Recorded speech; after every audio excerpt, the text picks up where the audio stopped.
when we're talking about the European project, I'm really hearing the German project. Right now, there is a French fig leaf, but the project seems German. The European Commission increasingly looks like Brussels looks like a big German embassy.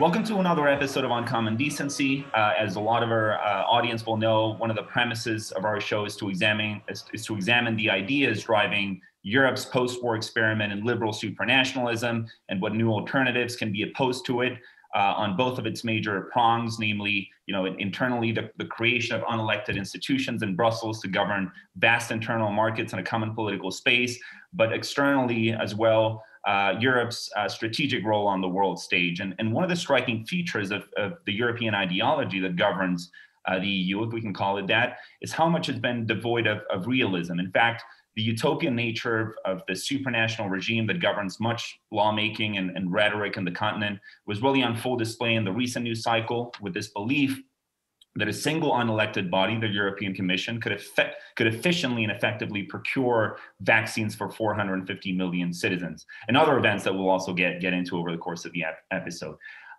This lack of realism has also been manifest in the strategic realm with this new buzzword of strategic autonomy that was concocted by French President Emmanuel Macron. We'll get into the details of this later. Although less attention we believe is given to the equally utopian agenda deployed internally from the early days of the European project to give meaning to this relentless course to build a unitary form of governance for the nations of Europe. And it is our sense that ideology and dogmatism have been just as palpable in this domestic realm too. And today we welcome two distinguished commentators and observers of Europe who've spent a lot of time and effort building up the critique to European supranationalism. On one end of the line, we have Anna Wellisz, who is Vice President for External Affairs of the Edmund Burke Foundation and Senior Director of the White House Writers Group. The Edmund Burke Foundation sponsored last year's NatCon gathering in Rome, which a lot of our audience will be familiar with. And on the other end of the line, we have John O'Sullivan, who's a veteran columnist and writer who spent several decades observing Europe and the transatlantic relationship from several roles in the conservative commentariat. He was a parliamentary sketch writer in Westminster in the 70s, wrote speeches for Prime Minister Thatcher in the 80s, at a time when the European question, by the way, was at the heart of internal debates within the Tory party. He succeeded Bill Buckley as editor-in-chief of the National Review, and he's now president of the Danube Institute in Budapest. So I want to just set the tables here for my first question, starting with Anna and then turning to John, with a quick detour into the kind of Europe that our generation, François's and mine, have grown up in, as opposed to the one that existed in the decades when this ideology began to claim dominance. As a generation, the under 30s in Europe, the UK included, have been fed by the textbook, a worldview that sees the EU as the sole conduit for enlightened, pacified, and efficient relations among the nations of the continent. This cliche was then elevated as a consensus among the major political families at the level of the institutions that this ideology generated, a priori preempting the emergence of an intellectual alternative that European supranationalism should even reckon with. Last February, the gathering of the NatCon succeeded in federating under a coherent nationalist mantle, a mosaic of persuasions, all coming from particular moral and national traditions, yet all united in their rejection of a single mode of supranational politics that increasingly entrusts the ruling of 27 European nations to a narrow cadre of bureaucrats driven by universalistic liberalism and a dislike of the nation state. So over a year since Rome, Anna, how do you reflect on the headway made? How should we think about the coming one as a supranational ideology that powers the European institutions seems, quite frankly, undaunted by their cumulative debacles in the case of COVID primarily?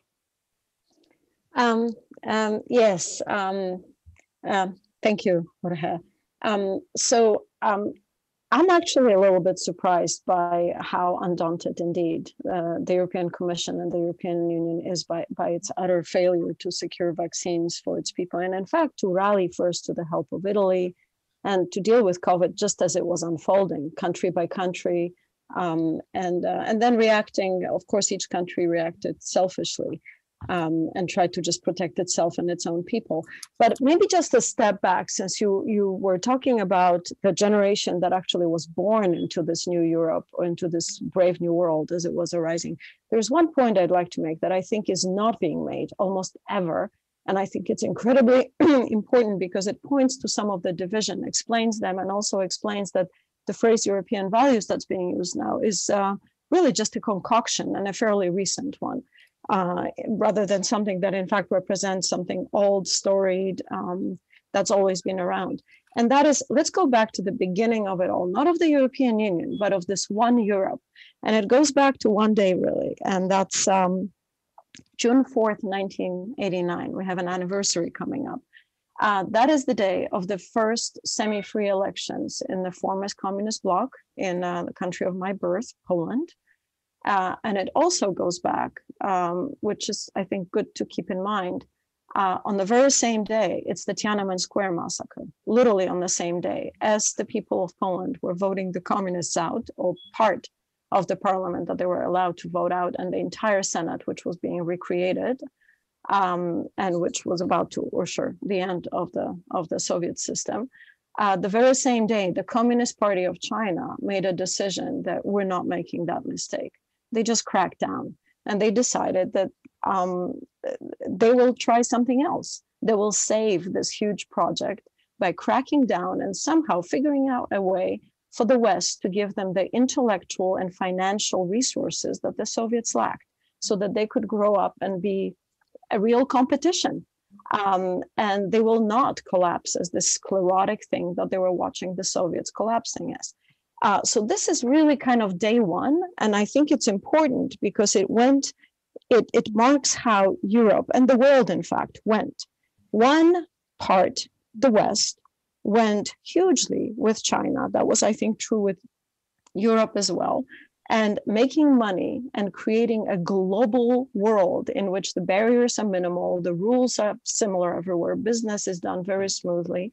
And the other part, which is the half of Europe where John now lives and where I was born, and I had friends, family, and myself were very invested in that struggle, generational, it really was a multi-generational relay in that part of Europe, that felt that this is the moment for sovereignty. This is the moment for self-determination.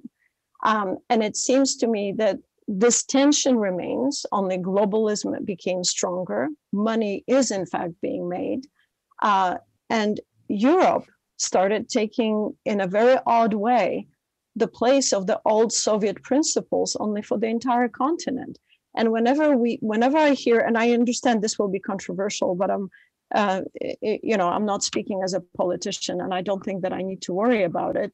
But when we're talking about the European project, I'm really hearing the German project. Right now, there is a French fig leaf, but the project seems German. The European Commission increasingly looks like Brussels looks like a big German embassy. The media, Germany is the dominant player in the European media. Certainly the dominant player in Eastern and Central Europe, where the media in Europe is complaining about the takeover of the media in countries like Hungary or Poland, meaning the diminishing role of German media. Let's just keep it in perspective. Their influence on the European court, NGOs that they found, that they fund, and those NGOs' influence on the legal procedures, on the sort of general fomenting of issues that are on the front pages of the newspapers. So I actually see the NatCon project as the most natural, the most obvious way to go, and that is all these countries waking up to the fact that their national identity, their culture, their religion, or their lack of very strong religious feeling is something that defines them. They like being the way they are. They speak different languages. We're not talking about, Kansas and New York here. Those 27 countries also mean almost as many languages and official languages. So I think that National Conservative Project is just a return to normal of sovereign nation states, of sovereign people, of independent countries that are just waking up to the fact that they cannot have unelected people in Brussels who don't speak their language, who often never visited the places they come from, telling them how to live and claiming that it's in fact a European value. You know, European value is a Judeo-Christian tradition, about 2,000 years of Christianity, and, you know, another 1,500 years of Old Testament. And then it's, so yeah, I actually feel pretty good about it, despite the fact that it feels really, really dark. And COVID, I think, is in the end going to catch up with them. Comparison with Great Britain, which has done extremely well ever since they successfully unrolled the vaccine. Hungary, Poland, all the countries that took responsibility for themselves actually did fairly well. And yes, I do feel good about it. And I just hope that we will recognize the fact that China is in the picture, that Central Europe is incredibly important, that if the West withdraws from it or the US withdraws from it, China will go in first softly with educational institutions, then hard, because they will want to get to the Baltic, they will want to go to the North Sea and the Atlantic, and so on. But that is how I see it. I see it as a return to what's normal for proud, dignified, normal human beings who belong to a tradition, their children are born into it, and it just keeps coming back like the voice of conscience. It's just a natural thing for human beings who are civilized to have. Let me come in at this point, if I could. Obviously, Jorge, you and Anna have raised a really rich smorgasbord of issues there. I'm just going to pick a few points. The first is your question about, can the younger generation, in a sense, envisage anything other than Europe, having been, so to speak, indoctrinated and conscripted via the educational system and then in the political system into the view of Europe, of supranationalism, and of the nature of Europe and its values. I think that, yes, this can happen, but it's obviously going to be a long job and going to be worked out in the political system and in intellectual life. Let me just make the point why I think it's possible that people can and will escape this. Partly, of course, it's because this doctrine does not work very well. And that's always a damaging thing for a doctrine. If it produces bad results, as it's just done, as you pointed out in the pandemic, obviously people are going to look for something else. But think of the way in which this indoctrination occurred. Not very well in every respect. If you look at Britain, for example, the reason why Brexit happened was because when we entered when we confirmed our membership in 1975, there was always, in the opinion polls, a large number of people, it varied from about 25 to 50% at times, who rejected Britain's membership, didn't want it, would like to see our leaving the EU. That's always been there. Now, within the Labour Party, what happened was that gradually the younger generation, which had been gone to university, which had been educated out of its, so to speak, patriotism, out of its attachment to the working class, and saw itself as a new successful, I suppose, globalizing bureaucracy. They saw Labour as a progressive party which was going to accept this progressive movement. That's how they saw things, and that's how the majority of people in the Labour Party still see things. Of course, that isn't how the original working class base of the Labour Party saw things, and that's why there is this enormous realignment of British politics taking place as we speak. As you probably know, a recent by-election in Britain saw a 19% swing from the Labour Party to the Conservatives in what used to be a rock-solid area of Britain, and the same results were seen in the local elections too. So parties are changing their class composition with the workers moving right and the, so to speak, the public sector bourgeoisie and intelligentsia moving left. Now, what was happening in the Tory party? Well, the Tory party had two essential factions. Everybody thought that the Tory party was going to be safely European because its newer, brighter, sharper, more middle-class members did seem to be pro-European. The people we thought of as being anti-European. I was one of them, actually, or rather anxious to restore British democracy. We were always depicted as, so to speak, nostalgic, backward-looking people.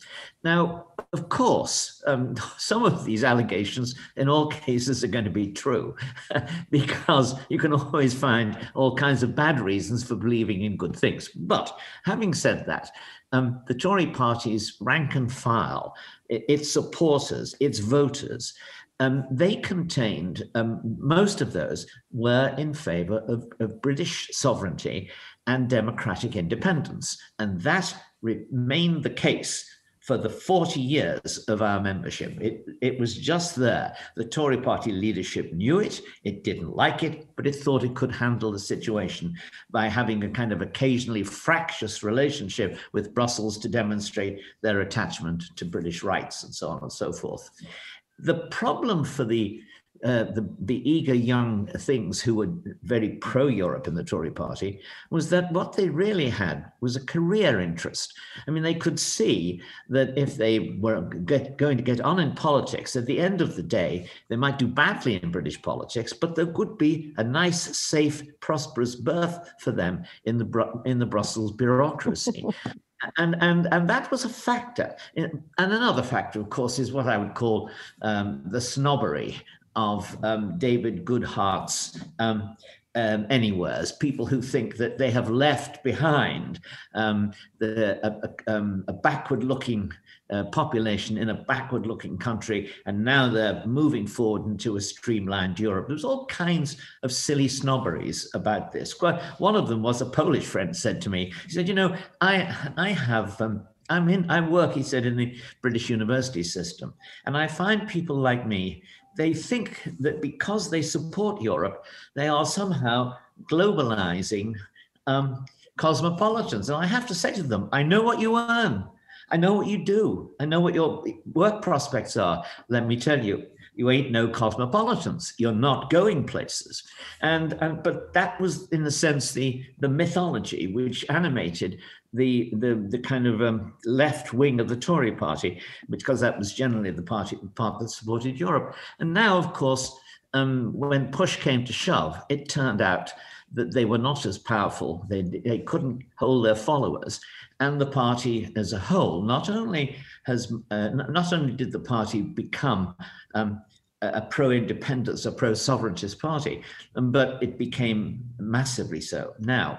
So yes, there is a chance under the impact of events, with opportunities provided by democratic elections, to change things in the way that people want. Now, I make another point, and that is that how we frame the general picture between nationalism and internationalism is vitally important, because it is a great mistake to allow the left to say that, well, you people on the right, you're nationalists. We people on the left are internationalists. They're not internationalists. What they are is supranationalists or transnationalists. What do I mean by that? Well, nationalism is in fact completely compatible with internationalism. Internationalism is the cooperation of nation states, sometimes through treaties, sometimes through political agreement, to achieve certain common objectives. It goes back to the 1840s and 50s, when we invented things like the International Postal Union and the International Telegraph Union to achieve common objectives. And that kind of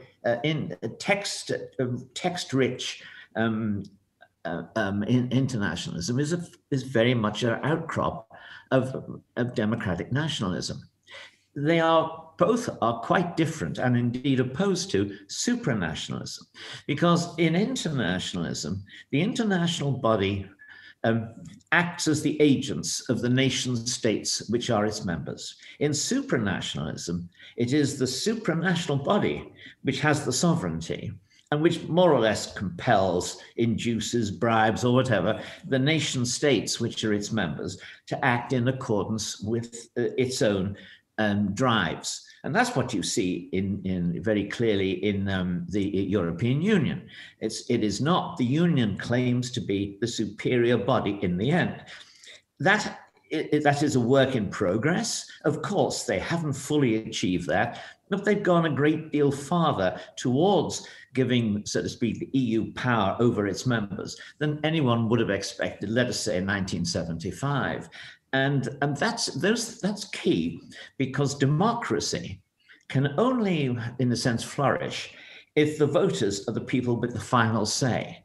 In the politics of supranational bureaucracies, it is the bureaucrats who have the final say. And that's why we commonly acknowledge, even our critics and opponents do, that the EU has got a democratic deficit.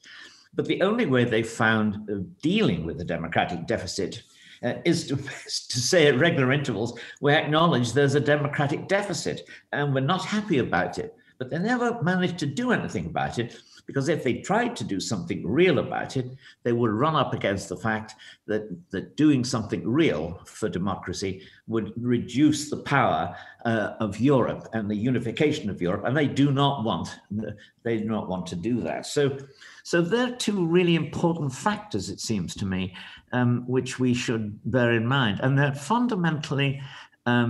They combine to help us. They combine in this way. It's my final point. The drive towards unification in Europe would have been more successful if, or wouldn't have happened at all, but it would have been more successful if the people driving it, the European Commission in particular, but the politicians who supported it in all of the major countries, if they had acknowledged the democratic problem and sought ways of dealing with it effectively. They have sometimes acknowledged it. They have never found ways of dealing with it successfully, and they are continually driven to do undemocratic things. For example, cancelling the impact, cancelling a referendum, ignoring their own rules in order to keep the show on the road. And that's why democratic nationalism is, in my view, a rising force, a self-conscious rising force now in European politics. John, you've been dealing with this movement within the Tory party that was pushing for British sovereignty outside of the EU for years and decades, and then we had the 2016 referendum, so it was a very long process. But is there a feeling that this kind of movement, national conservative movement, has any chance of being as successful as a British one anytime soon? Or is this fundamentally a kind of British exception? Because, again, one of the reasons that made Brexit a lot easier than, Italy or Italexit, something like that, was that, of course, the United Kingdom still had its monetary sovereignty, so it made things a lot easier. Do you see this, not too long ago, we're talking about the complications of Brexit, but right now there's a certain optimism around it, given the success of the vaccination campaign. Do you think the success of vaccination campaign has inspired or will inspire for more national conservative movements to become as politically powerful as the British have? Well, I think it's a very good thing for other movements, because it demonstrates that the argument that only major globalist organizations can solve global problems is false. Very often, cooperation between individual nation states who share the same analysis works better. And I think that's what's been demonstrated there. I think its political effect of the vaccination crisis has been to make the Remainer or the Rejoin argument much more difficult, and to strengthen the Leave case generally. And I think, therefore, it must have had some kind of inspirational effect among people who want to break free in Europe. However, let me make this point. Yeah, we were inside Europe for 40 years, more or less. In that period of time, I, for example, accepted the previous referendum result in 75 and said, well, events may develop at some point in the future that I can't foresee that will make leaving the EU a practical proposition. But it doesn't seem to me to be one at the moment. And therefore, I'm going to work, insofar as I'm advancing ideas and arguments and policies, I'm going to argue for the maximum amount of liberalism in the economic sense and freedom for nation states within the EU. And I would put it this way, Mrs. Thatcher put it this way in a famous speech, that the moment the EU is a cartel of governments. And we would like the EU to be a market of governments. And if you have a market of governments, you have the ability, as you have in the American federal system, for nation states or US states to experiment, to have different policies, different tax rates, different regulations, different economic policies with each other. And then you see which one works and which one doesn't. And that's a market, a cartel of governments. And the EU became more and more a cartel of governments, is one in which, let us say, the French and the Germans say, we don't like the Irish tax rates because they're getting more international companies settling in Ireland rather than coming to us. We're finding, for example, our personal tax rates are ensuring that one of the most successful parts of the French economy exists between Dover and London, and we those of us who were, so to speak, reluctant supporters of the European Union, we argued for a Europe, a variable geometry Europe, and a Europe a la carte, and we won some arguments, but we lost most.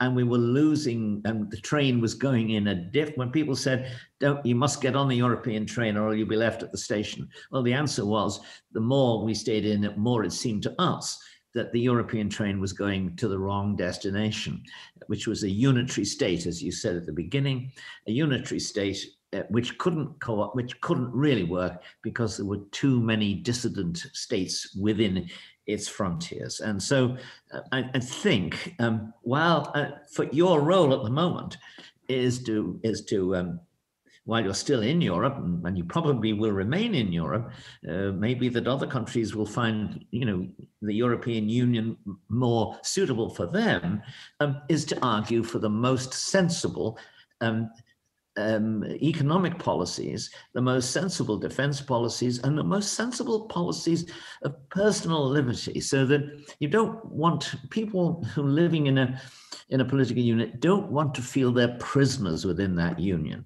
And that, unfortunately, is the feeling of a great many people at the moment in Europe. They feel the policies that are being decided in Brussels, they have no influence over, and that they're damaging to their interests, not only in the euro, but also on immigration and other key matters, and indeed about the national identity. I mean, if one of the things you have to defend in Europe, if you're going to have good policies, is the fact your own national identity, rather than seeing your own national values, which might be more religious and traditional than those of the Swedes or the European Commission members. You need to be able to protect them. Sure, and this following question is going to deal with both of the views of the both of you on questions in Central Europe, and I'll start with Anna and then turn back to John, since John is now president of the Danube Institute in Budapest. But as we were alluding towards the top of the program, this sort of liberal elitist fixation with a single locus of political sovereignty over 27 countries governed by omniscient managers owes a lot to the grand belief, and this is the case made by the NatCons, that it owes to this belief in a rules-based order underpinned by universalistic rights-based liberalism. And we saw the emergence of this new world order after the fall of the Soviets. But this particular worldview, I think, took a particular turn in Brussels in the way that the European project really went full steam from that point onwards. And the sort of transatlantic utopia that inspired democracy promotion efforts in Iraq is also, in our view, prospering internally within the EU, with this concept of rule of law, which has been sacralized as a morally pure totem that unaccountable bureaucrats can be entrusted with monitoring without their self-interested use of the concept receiving the same scrutiny.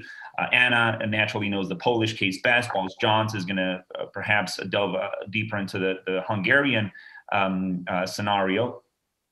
And in the particular case of Hungary, we've seen the glib accusations of democratic backsliding rear their face with in a way that obscures the social policy successes achieved by conservative governments in the region, particularly Viktor Orban's. And I wonder how, Anna, starting with you, how you reflect on this use of judicial sophisms as political cudgels in the EU.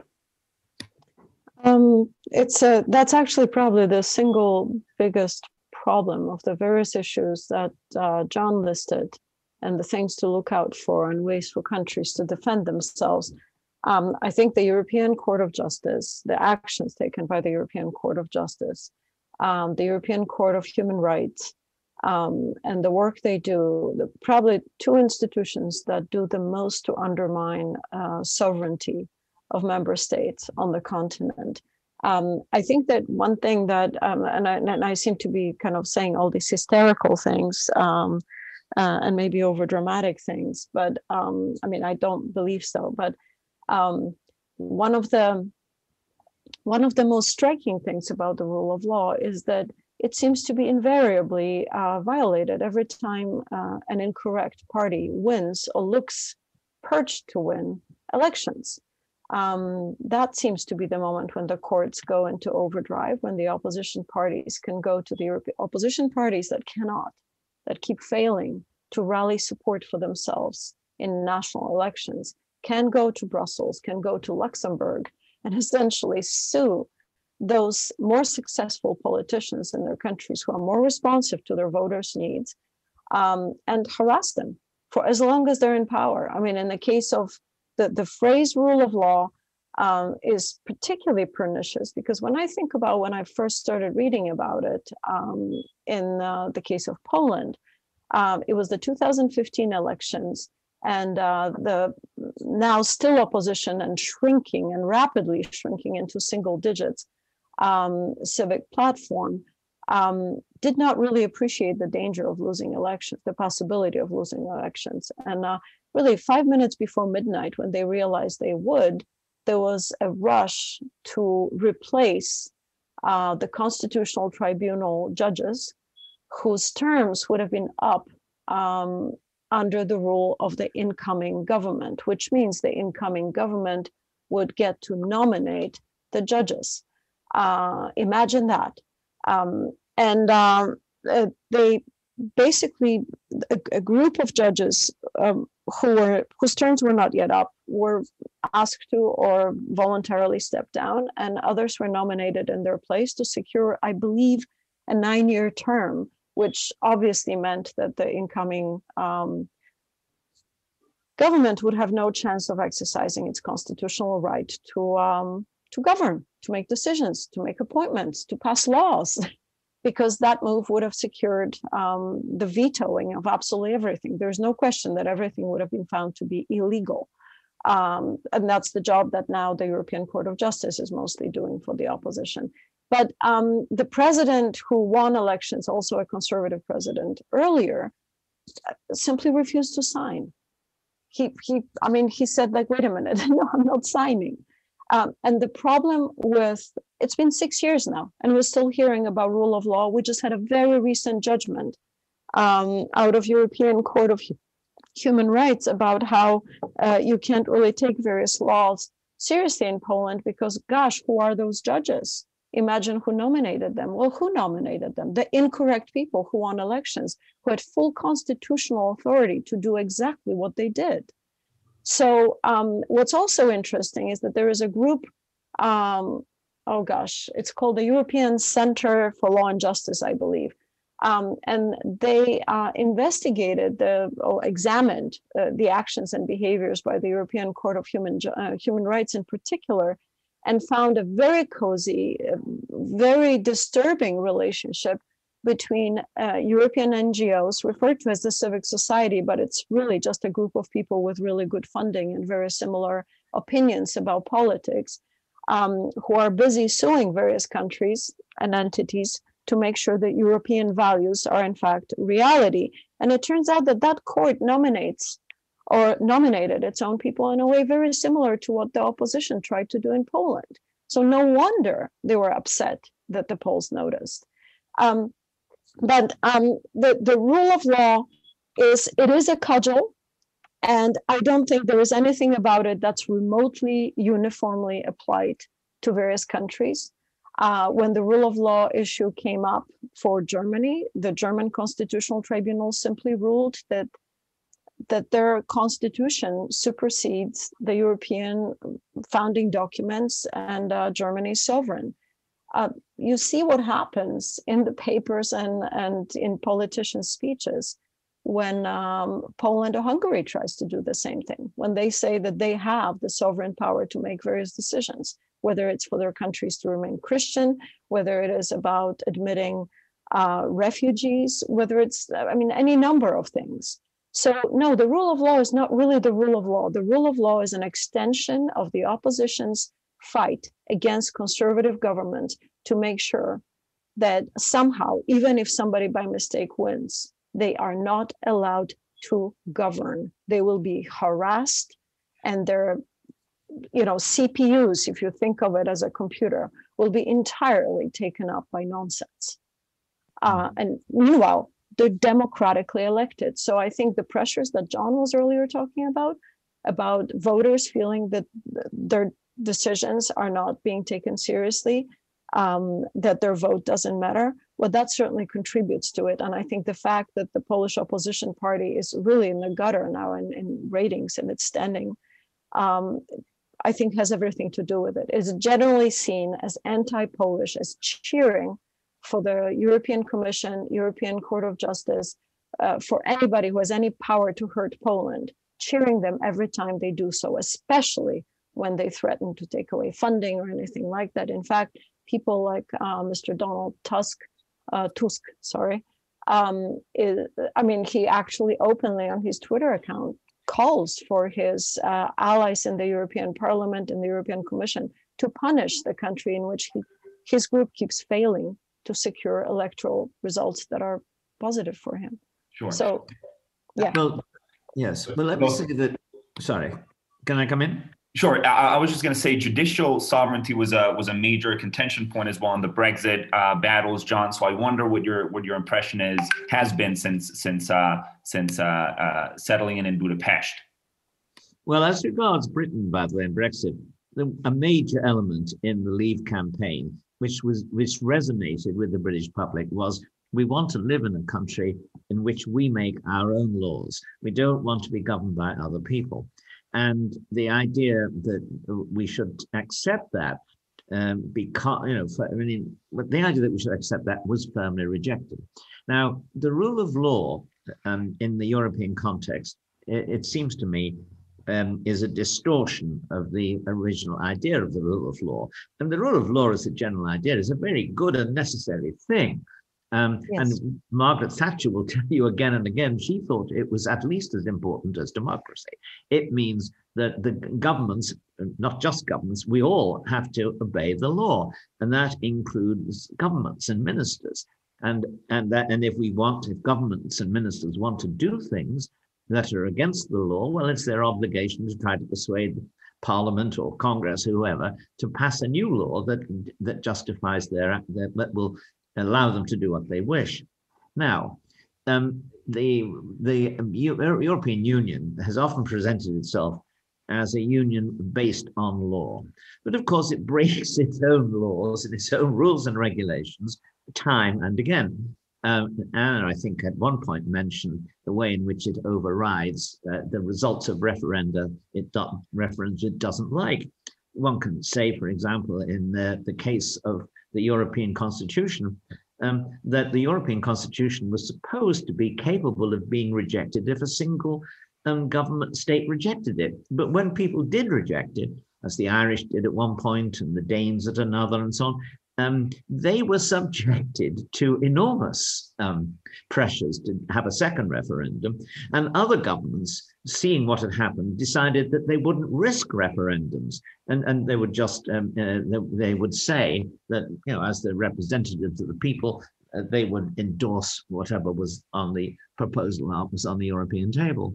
I think these are very important points. In the case of Hungary, and I don't, I can't go into the kind of detail in Hungary that Anna went into in Poland, because she speaks Polish and I don't speak Hungarian. But I think it is obviously the case that the Hungarians are standing upon the principle that if something is a power reserved for governments, for nation states, then it's reserved for nation states. And they shouldn't be pressured into the position of doing something that they and their voters don't want in order to please, essentially the left wing of the European Parliament. I think there are some very, very delicate questions coming up here, and they deserve extremely careful handling. But there's a big push from the left in the European Parliament and in individual states to remove, for example, the right of conscientious objection by doctors and nurses to performing certain medical operations, principally, of course, concerned to do with abortion and with assisted suicide. Now, there is no lack of doctors who are willing to perform these operations. I might regret that, but it's a fact. So the idea that we should remove from doctors and nurses in these kind of cases the right of conscientious objection, when all sides of politics accept the right of conscientious objection from pacifists, absolving them from fighting in wars, even wars that are existential for the country concerned. It seems to me amazing that this idea of coercing conscience is now an issue promoted by the left. And anyone can see that in future there will be an effort to use the power, the financial and subsidy power of the European Union to persuade countries that object. I think Poland and Hungary do object to that. And voters in other places object. This is really very important indeed and has to be handled carefully. The same is true, of course, of the definition of marriage, and the same is true of how to handle transgender questions, which in the United States and in Britain are now coming in for a very serious rethink as some of the concerns over young people being encouraged or even coerced into making life-changing choices of medical treatment, which are irreversible, when they are not in a position, not mature enough to make those choices, is now becoming a major political issue. And there's a big rethink beginning to emerge on those issues. We don't want people in Brussels deciding to use the fiscal power of the European Union to force electorates, well, governments rather, to do things that their electorates don't want. We have to distribute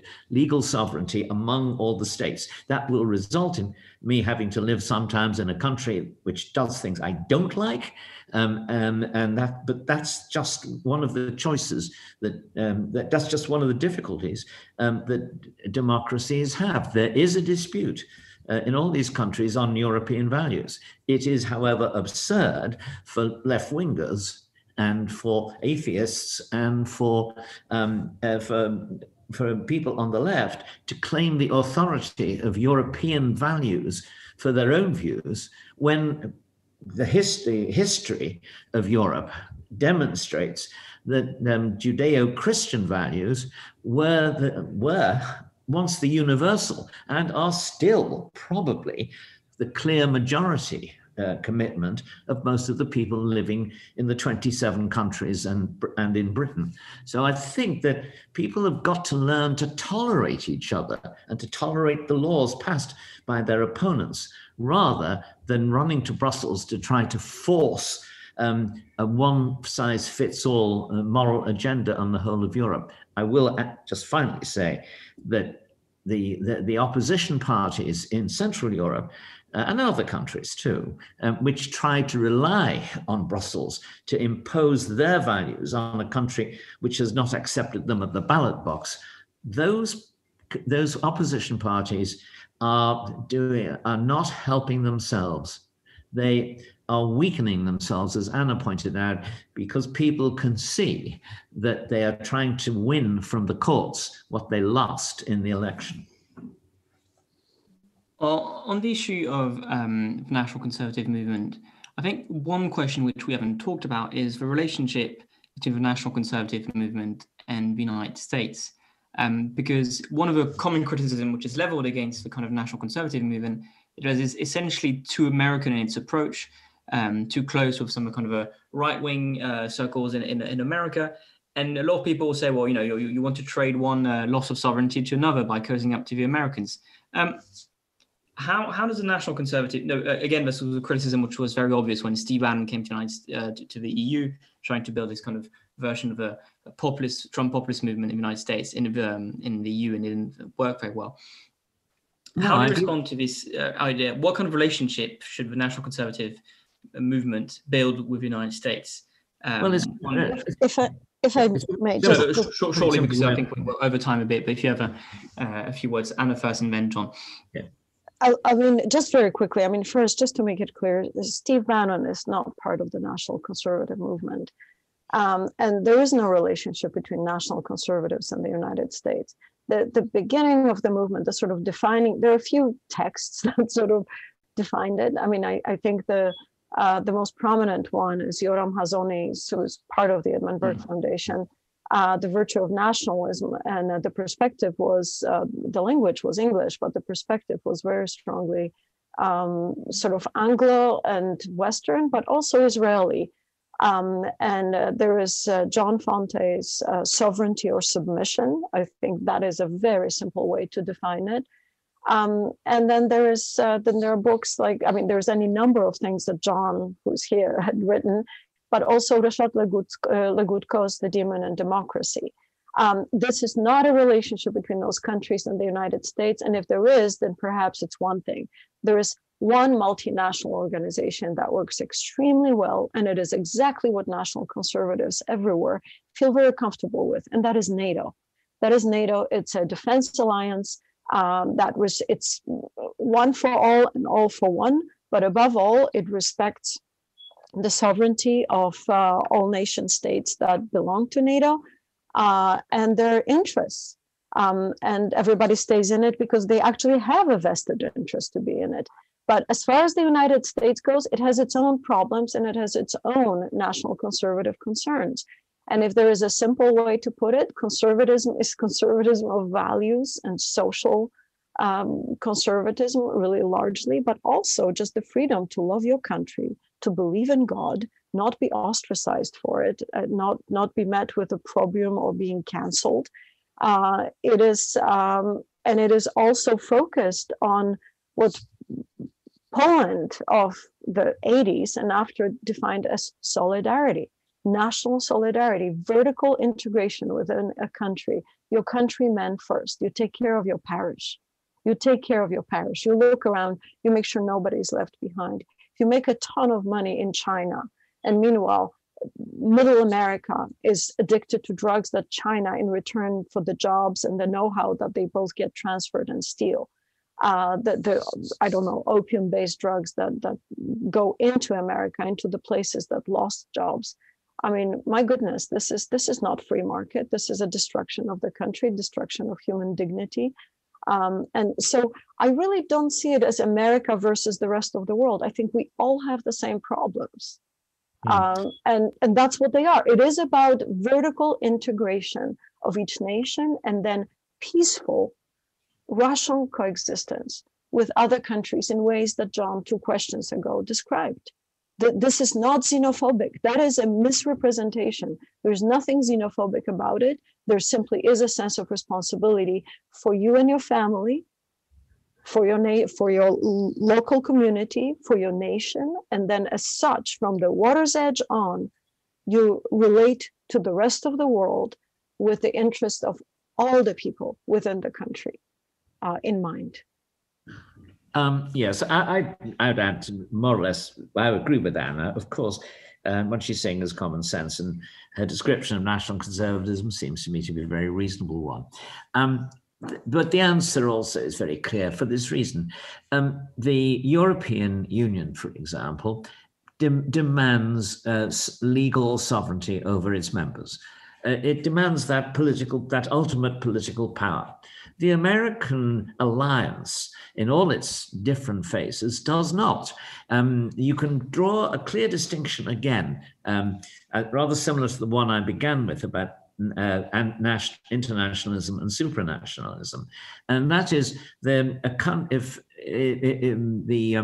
difference between the EU and other relationships we have in the world is that in the case of the EU, the argument, the binding commitment you make is not, well, if you deliver me this very specific good, I will agree to pay for the very specific price. That's a bargain. It's an exercise of sovereignty. No, the deal is, if you join, you're going to have to do what we say on the range of issues here, 1, 2, 3, 4, 5, and you don't have any choice in the matter. You've already committed yourself to obey the legal sovereignty of the European Union. Now, I'm not saying this politics doesn't come into this and soften it at points, but nonetheless, that's the sovereignty destroying reality of the deal you make. The Americans don't do that. I mean, the deal we make with them in NATO is a very specific one-off deal, which is to say, in the event that we come under attack, we'll support each other. And so it's not in the event that somebody else imposes a tariff on us or something like that, or we'll support each other. No, it's a very clear, specific commitment, and although it's a very important one, it's nonetheless an exercise of sovereignty rather than a loss of sovereignty, which the EU is. And you can see this in another way. There's been some loose talk since 1945 about the Americans being an empire. Now, the Americans are certainly a powerful country, hugely powerful in the world, and they have allies, and sometimes they argue at those allies. And you could say, for example, the peace of Europe, I would say this, has existed because it was clear that with the Americans as a European power with troops in Europe, they would not tolerate any European country attacking any other European country. That was the basis which made the EU possible. But the fact is there are drawbacks to America being a non-empire, which means that if, for example, you invade a country and take it over, as in Iraq, and you want to produce a more democratic society, if you're an empire, you take sovereignty, you run the show. The Americans are instinctively an anti-imperial power. They are not comfortable doing that, the way, for example, that we British were in the 19th century. And you will get left-wing nationalists saying, I didn't approve of the British running my country, but they did good things, whereas the Americans can't do those good things unless they, in essence, bribe and push people into becoming the government, which in whom they place trust. The two differences are Germany and Japan. I mean, in Germany and Japan, the Americans were, along with the other allies, the sovereign power. And for a while, they ran it as if for a sovereign power, as if they enjoyed sovereignty. But in general, they're not very good imperialists because they don't really want to stick around. They want to go home as soon as they can.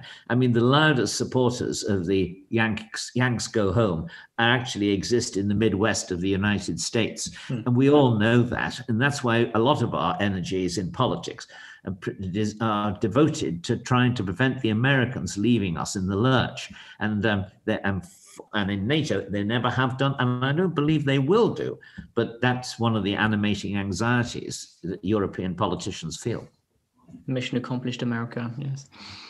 If I just one very quick thing, and I won't develop it because I don't think we have time, but I want to put it on the map because it's very important. Because we're discussing national conservatism or an alternative to supranationalism, as though the option were sovereign nation states versus really a pretty imperial entity, sovereign imperial entity that imposes its laws on the members and is really kind of acting like a viceroy of Europe. And what's important is that these entities have names. And I think it is not true that this imperial project is not a way to channel national interest. And Angela Merkel may shrink away when she's being handed a German flag on the anniversary of unification. Nevertheless, there are very few people in Europe who don't understand that the European Union is an exercise in German interests. And the discomfort, in fact, with Germany in Central and Eastern Europe very much has everything to do with it. The conversations they have with Russia about pipelines connecting the two countries in a way that, well, other equipment used to connect the two countries, say in 1939 or something. That's the source of that discomfort. So while Germany is kind of hiding its flag, doesn't really like to talk about national identity, likes to come to those other countries and warn them about the unvirtue of nationalism. They, in fact, exercise pretty powerful imperial ambition throughout Europe. They have the manpower, the economic power, and they are the power behind the throne. What you're saying is that there are two countries in Europe, you're saying one, but I would say two, which have not lost their sovereignty within the European Union. I didn't say it's one. Well, I would say anyway, they're France and Germany. And yes. Of the two, Germany is the yes. more powerful. And the key, and the things that tell you that, the thing that tells you that is Nord Stream 2. If they carry on with Nord Stream 2, there's no way you can say that they are subordinate to European. I completely agree. I mean, I would, unfortunately, and I'm sorry to all the Francophiles, but I see them as a fig leaf, but that fig leaf exacted a price, and that price indeed is subsidies and sovereignty. So I do agree, it's Germany and France. These are the two countries that, and of course, Great Britain, which simply said, no, thank you. And the French to that said, don't let the door hit you on the way out. So I completely agree. I just thought this is an important point because we're talking about it as though we had this multilingual empire. And notice when the Brits were negotiating with the European Union and when Boris Johnson eventually finalized those negotiations, it was Merkel he was talking to. When Viktor Orban wanted the EU to lay off from the rule of law issues to be attached to the budget, it was Merkel he negotiated with. When she wanted to talk about 5G, about energy, about intellectual property, whatever, trade, he went to talk to Germany. When Trump was upset about NATO, he went to talk to Merkel. That's just how it is. That's just how it is. It is not some kumbaya, unity with lovely European values. The discomfort, in fact, comes hugely from the fact that this has been a German project, whatever that state called itself and whatever its boundaries were, because they shifted in the 20th century. It has been a very German project, and it is making a lot of Europeans, especially those who suffered the brunt of the cruelty during World War II, which happens to be a central part of Europe because of how they're wedged in between two very ambitious states. It's just very hard to pretend that those anxieties don't exist, and that resistance to court decisions, again, to media that's either German-funded, German-owned, or German Swiss joint ventures. Political, for God's sake, is half German. It's the media, the intellectual infrastructure, energy infrastructure, roads infrastructure, transportation, all of it is in German hands.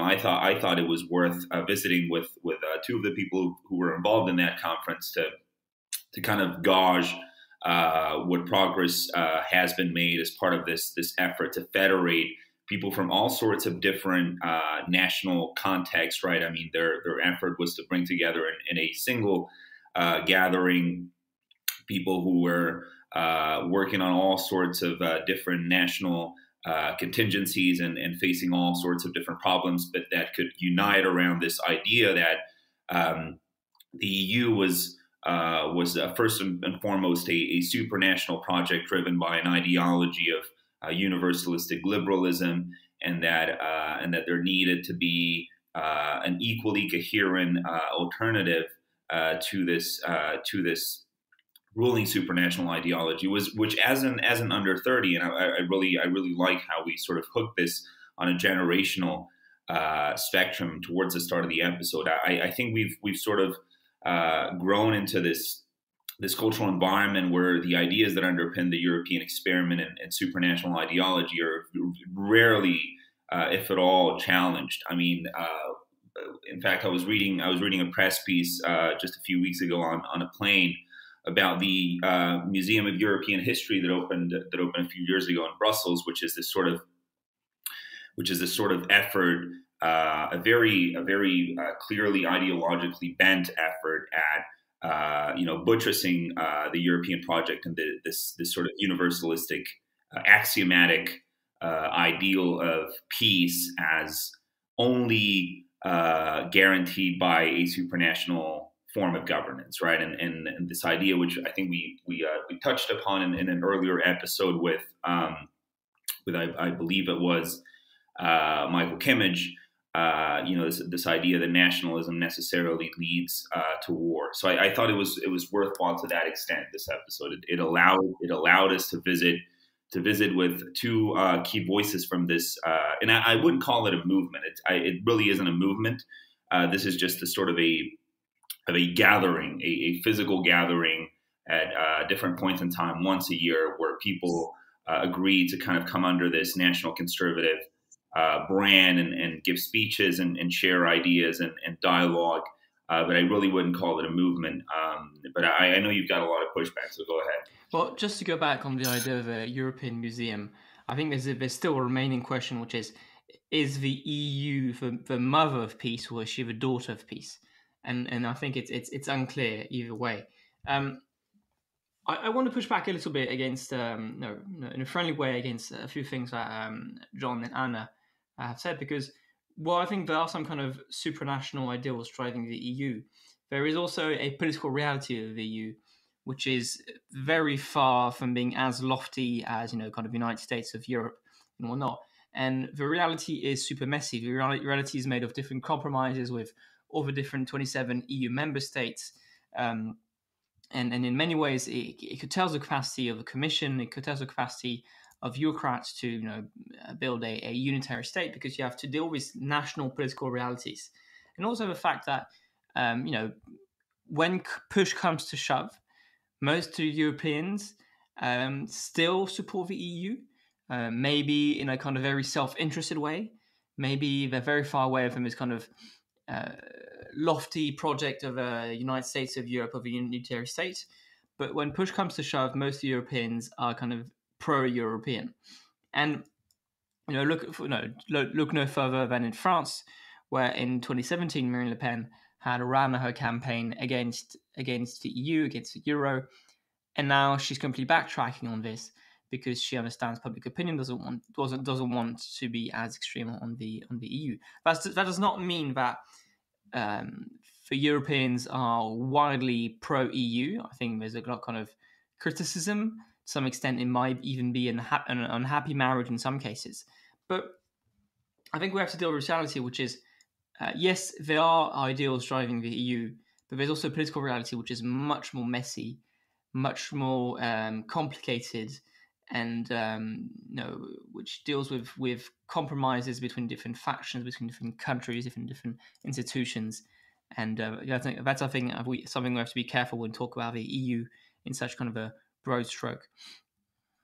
Yeah, well, I think so. I think one of the key nuances that have to be made up front is that the contention made when we speak of a supranational ideology isn't that this ideology is necessarily broadly held. And in fact, this is what really makes it so dangerous, I would argue, is that this is an elite ideology.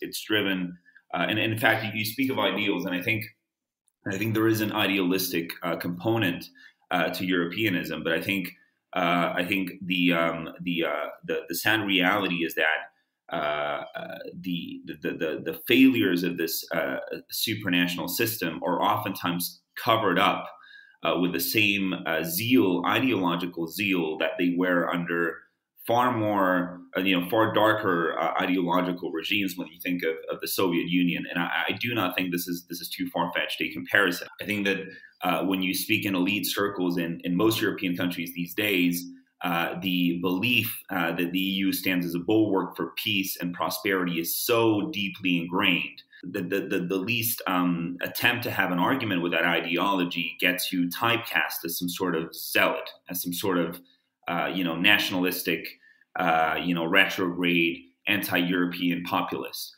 And I think this is what makes the discussion so difficult. In fact, I think this is what we didn't commit so much time to discussing vaccines, which was a pity. But I think the vaccine question really captures what is wrong with this ideology, and namely that it's so when the evidence for the failures and the impossibility of effectively governing 27 nations from a single locus of power in Brussels that nobody's able to hold accountable, nobody even knows really who's calling the shots and who's making decisions for 450 million citizens.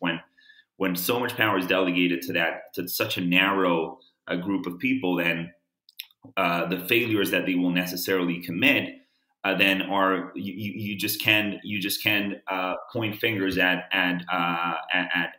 them, because they will wield the ideology as a defensive tactic, right? They'll say, we were trying to procure vaccines because we are the efficient managers of this liberal empire, and so it makes it all very opaque.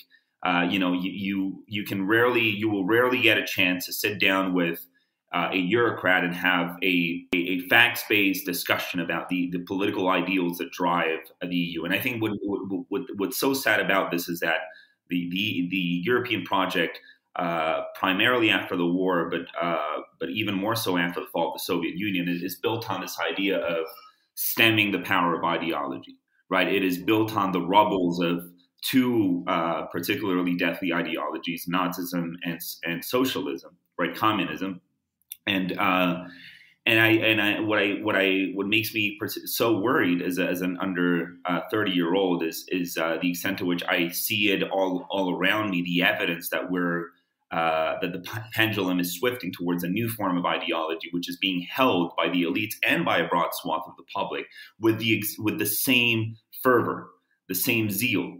And naturally, these people won't go so far as to kill their political opponents. They won't conquer countries through violence. They'll do so through open markets and regulation. But I don't think there's that much of a difference in terms of the ideological depth that this project is anchored in. I do think that this is an ideology. It's not a violent ideology, but it becomes a violent ideology when the lives that this vaccine procurement strategy is costing.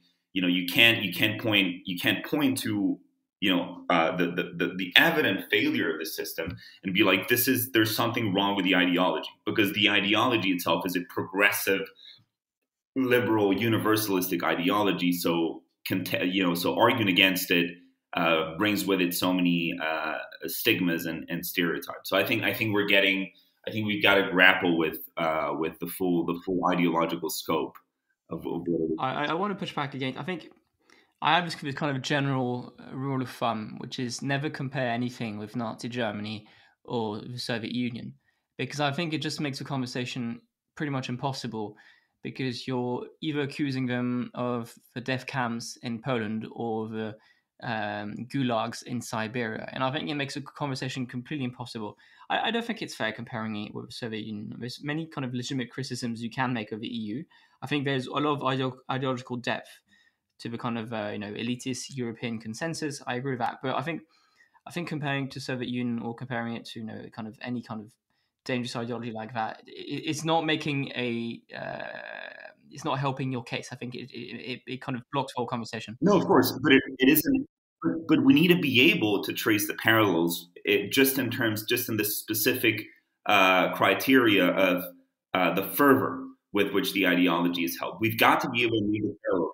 But I don't even think that's true, though, because the communist fervor, I think, was much stronger than kind of the European fervor is. And I think to some extent, even that, to some extent, among the kind of elitist circles, there's a lot of kind of virtue signaling when people say I'm pro-European before being British or something like that. The follow back pro-European Twitter crowd, all these people. I think there's a lot of virtual signaling here, rather than kind of being true believers, because it allows you to step above your fellow nationals and show you're not motivated by petty chauvinism. So, I think you have to be. Yeah, no, I mean, I understand where the criticism come from, but I think comparisons with Soviet Union or Nazi Germany just instinctively make me retract into myself and say, I can't. Well, I mean, I've had conversations with an awful lot of people in my home country, and who really are living and walking proof that the EU is an ideological project. And we can think of other parallels. If Cuba or North Korea or less unsavory parallels, then I'm happy to go with those. I understand the prejudice against the political use of memory, but I do not think this is a political use of memory. I just try to sound the alarm against what I think is a profoundly dangerous ideological mechanism with which people just embrace these new ideologies. And naturally, the way I preface my argument is saying, that this is, thank God, not a violent ideology. God forbid it won't lead to war. But that changes nothing to the fact that in the substance of it, it is being embraced with a worrying level of single-mindedness. In fact, you scour around our generation and the kind of people that I went to school with and even college, there's an awful lot of people who literally are like, they will nip any argument in the bud. They will not want to discuss.